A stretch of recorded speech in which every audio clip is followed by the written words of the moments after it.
Hi, my name is Peter Parker.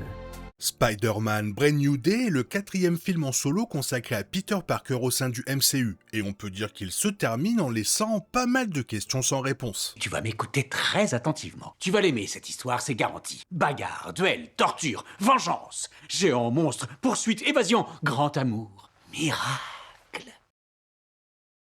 Le film marque une forme de nouveau départ pour le personnage. Auparavant, Spider-Man agissait essentiellement comme un Iron Man Junior, Tony Stark lui fournissant toutes sortes de technologies de pointe. Toutefois, après le dénouement de No Way Home, plus personne ne se souvient de Peter Parker, pas même ses meilleurs amis. L'intrigue de Brand New Day se déroule plusieurs années après le dernier film et montre Peter totalement livré à lui-même. Il ne dispose plus de la technologie Stark et doit se contenter de regarder ses amis faire la fête à l'université sur les réseaux sociaux, tout en mangeant une pizza Little Caesar dans un appartement miteux. C'est d'ailleurs le premier point déroutant. Si Peter Parker est originaire de New York, ville réputée pour ses pizzerias exceptionnelles, pourquoi mange-t-il précisément du Little Caesar? Ce n'est là que la première d'une longue liste de questions laissées sans réponse. Certes, on pourrait sans doute trouver des explications à la plupart d'entre elles, mais le film tente manifestement de passer sous silence certains des moments les plus déconcertants.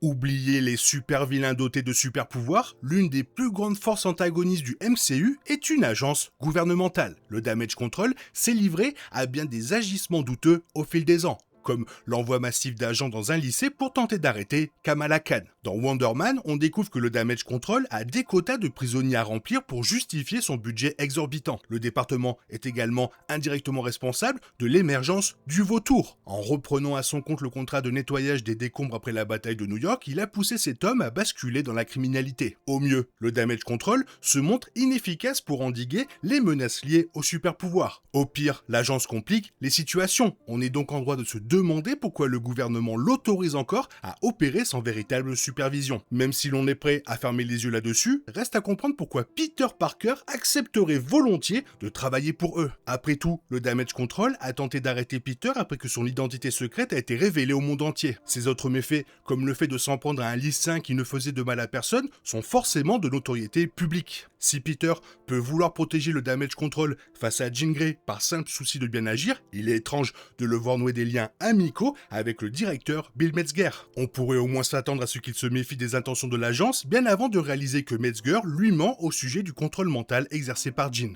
Après avoir subi des mutations qui le dotent de toiles organiques, Peter en visite à Bruce Banner dans son amphithéâtre universitaire pour en savoir plus sur ses nouveaux pouvoirs et la manière de les maîtriser. Bruce donne un cours lorsqu'un étudiant lui demande pourquoi Thanos, s'il craignait la surpopulation, n'a pas simplement doublé les ressources au lieu d'anéantir la moitié de toute forme de vie. Bruce n'a pas de réponse à cette question. Bien entendu, l'idée que Thanos aurait dû créer davantage de nourriture et de ressources pour l'univers a été longuement débattue par les fans en ligne. De nombreuses théories intrigantes ont vu le jour concernant le claquement de doigts de Thanos, certains avançant même qu'il a secrètement rendu service à l'univers en réduisant la population en poussière. Selon cette théorie, le monde de Thanos aurait été détruit par Galactus après que sa force vitale est devenue suffisamment importante pour en faire un repas alléchant. En éliminant la moitié de toute forme de vie, Thanos garantissait à la fois la suffisance des ressources pour tous et rendait les autres mondes peu appétissants pour Galactus en réduisant leur force vitale. Certes, il ne s'agit que d'une théorie et nous ne pouvons affirmer avec certitude pourquoi Thanos n'a pas augmenté la quantité de nourriture disponible. La réponse la plus simple est qu'il s'agit d'un méchant dont le rôle est d'accomplir des actes de méchanceté. Reste que la question demeure sans réponse puisque Bruce lui-même est incapable d'y répondre. Le MCU a progressivement introduit l'idée des mutants, en intégrant des versions alternatives de personnages des X-Men tels que Charles Xavier dans Doctor Strange is the Multiverse of Madness et Wolverine dans Deadpool et Wolverine. Même les origines de Kamala Khan ont été modifiées dans le MCU pour faire d'elle, techniquement, une mutante. Toutefois, avec l'arrivée de Jean Grey, les X-Men sont plus proches que jamais d'une véritable intégration au MCU. Mais où sont les autres? L'explication la plus probable est que les autres mutants se cachent tout simplement. Une nouvelle version de Charles Xavier pourrait déjà exister au sein du MCU, accompagnée de son école pour individus dotés de pouvoir. Il reste néanmoins étrange qu'aucun autre mutant ne se soit manifesté. Le fait que Jean Grey paralyse une grande partie des New-Yorkais grâce à ses pouvoirs télépathiques ne manquera pas d'attirer l'attention. On peut alors se demander s'il existe des signalements similaires concernant Par exemple, un jeune garçon détruisant son école avec des rayons jaillissant de ses yeux. Il est pratiquement acquis que Avengers Secret Wars marquera un soft reboot du MCU. Il est possible que la réalité de l'univers subisse des transformations et introduise de nouveaux personnages jusqu'alors absents. Cette réinitialisation pourrait également faire apparaître des mutants qui n'existaient pas auparavant, offrant ainsi à Jean Grey de nouveaux compagnons une fois qu'un nouveau film sur les X-Men sera lancé.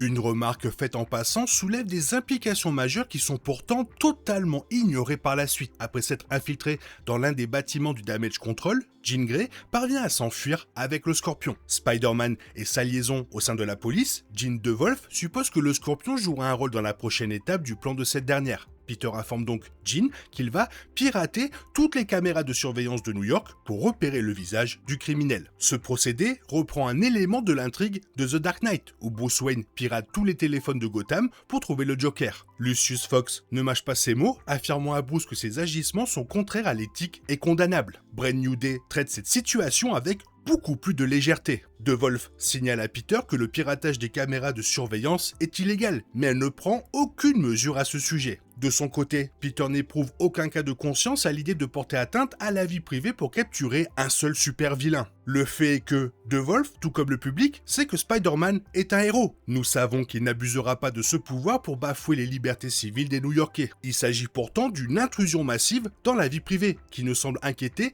personne outre mesure. Après tout, si Peter est capable de pirater toutes ces caméras, qu'est-ce qui empêcherait une personne mal intentionnée d'en faire autant? Ces systèmes de surveillance nécessiteraient une sécurité bien plus robuste, et l'on peut se demander pourquoi DeWolf ne s'inquiète pas davantage de la possibilité que Spider-Man puisse, à l'avenir, agir en électron libre.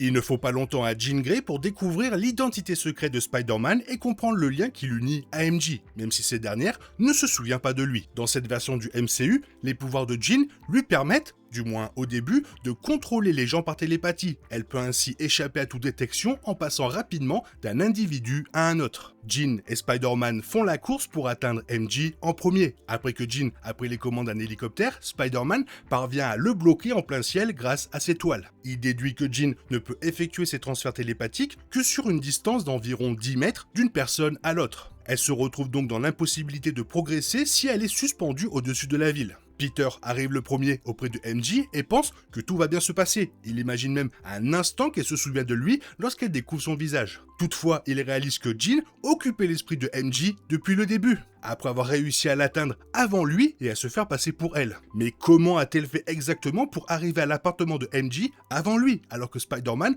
aurait dû bénéficier d'une avance considérable? Plus tard, Peter aperçoit Jean se faire conduire par une personne sous son emprise mentale. Il est donc évident qu'elle ne se contente pas de rester cachée dans une grotte. Peut-être qu'après que Spider-Man a immobilisé l'hélicoptère, elle s'est fait conduire plus près de l'appartement de MJ, lui permettant ainsi de passer d'une personne à l'autre pour arriver avant lui. Reste que Peter insiste tellement sur la règle des 10 mètres que l'explication selon laquelle Jean a réussi à le devancer semble vraiment un peu facile.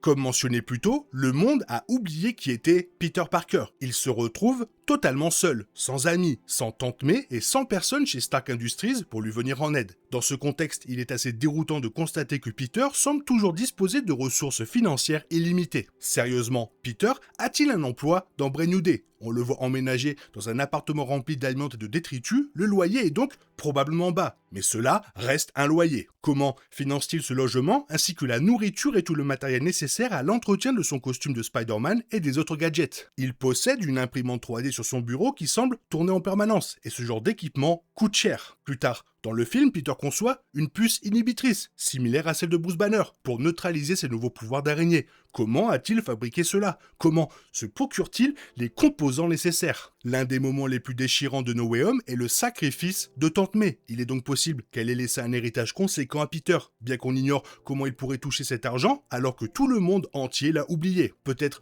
que Tony Stark lui a également légué une somme importante dans son testament, mais rien n'a jamais été confirmé. Pour être juste, Peter Parker a toujours été dépeint comme une personne issue d'un milieu modeste ou ouvrier, tout en étant capable de réparer son costume et de fabriquer des gadgets avec aisance. Brand New Day ajoute toutefois une couche de confusion supplémentaire, puisque aucune trace de Peter Parker n'existe dans cette nouvelle réalité. Comment peut-il accomplir quoi que ce soit alors qu'il est devenu un parfait inconnu? Et surtout, comment il a pu avoir un portable aussi cher?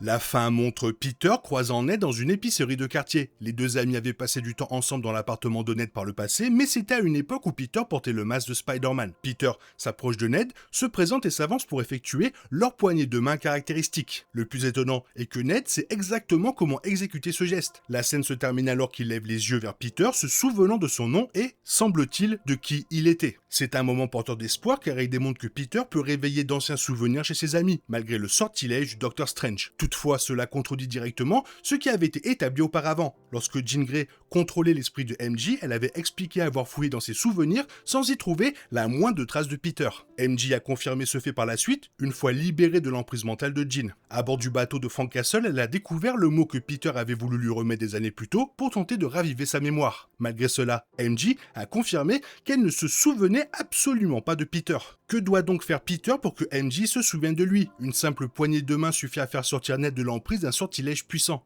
MJ pourrait sans doute, elle aussi, se souvenir de Peter. Pourtant, d'après ce que nous avons appris jusqu'ici, il ne reste plus rien de Peter dans son esprit. Il existe peut-être un moyen pour Peter de renouer avec MJ, mais il faudra attendre Spider-Man 5 pour découvrir de quoi il s'agit.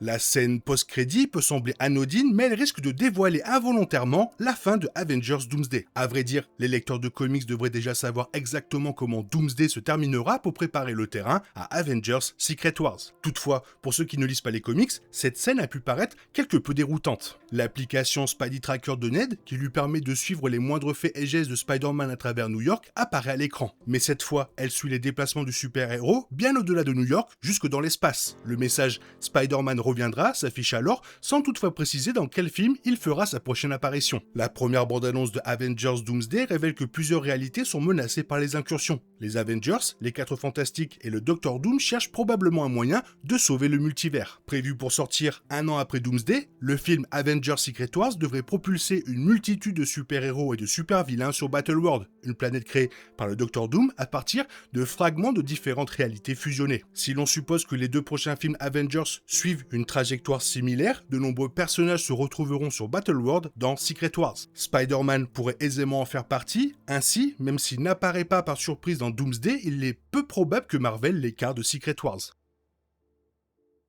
Est-ce que le MCU répondra à ces questions? Peut-être que oui, peut-être que non. Va savoir, on sait pas, c'est le MCU, ils sont malins. Donc peut-être qu'on saura jamais rien, bon peut-être pour le fait qu'il est parti dans l'espace. Ça, on va savoir peut-être dans les prochains films Avengers. Sinon, toi, qu'est-ce que tu en penses? Si tu as des questions sans réponse, n'hésite pas à les faire savoir dans la zone commentaire. Comme ça, on peut tous y répondre, tu vois, avoir un avis, quoi. Et sinon, comme d'habitude, bisous, bisous, bye bye. T'es toujours là, toi? C'est fini. Rentre chez toi. Allez, dehors. Naï, naï, naï.